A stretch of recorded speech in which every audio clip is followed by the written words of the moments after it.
Hello, this is Jaime Herrera. I'm a student in Electromechanical Systems with Dr. Khan, Spring 2021, CRN 22317. Here I will be explaining the materials used for the second project about logic gates. We're going to be using the Arduino microcontroller as a power supply.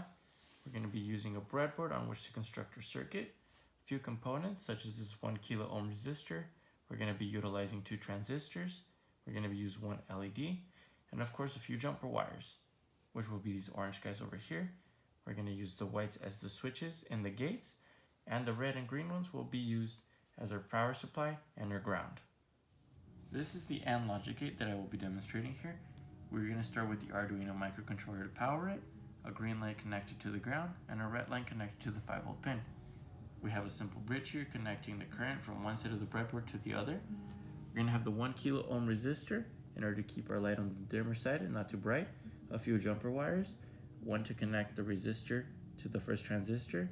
Then we're going to have another one connecting the first transistor to the second transistor. Then we're going to have a few switches. These switches are what's going to keep the LED from either turning on or off. If we disconnect any one of the switches, we can see that the LED turns off. Same thing with the second one over here. We reconnect it and the LED turns on. And that is the AND logic gate. Here we can see the OR logic gate. It is going to be very similar to the AND logic gate. It is powered exactly the same, and it is mostly laid out the same way. However, there is a big difference. It is no longer going to be in series, but rather in parallel. So we have 2 jumper wires connecting the transistors. We have 1 wire collecting both collectors and 1 wire collecting both of the emitters.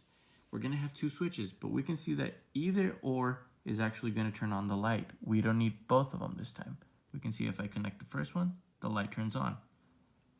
If I connect the second one, the light also turns on. I can have both of them turn on.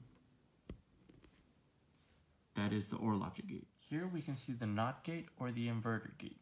It is almost the same as the other gates. It is powered exactly the same way, the same 2 lines, and the little bridge here. Of course, we also have the little resistor, but we only have 1 transistor this time. We can also see the addition of a new ground line connecting the emitter of that transistor to, of course, the ground itself. Here, since it is a NOT gate, when we connect the switch, the LED actually turns off. So we can see a reverse action here as opposed to the other gates. I connect it and the LED turns off. I disconnect it and the LED turns on. That is the NOT gate.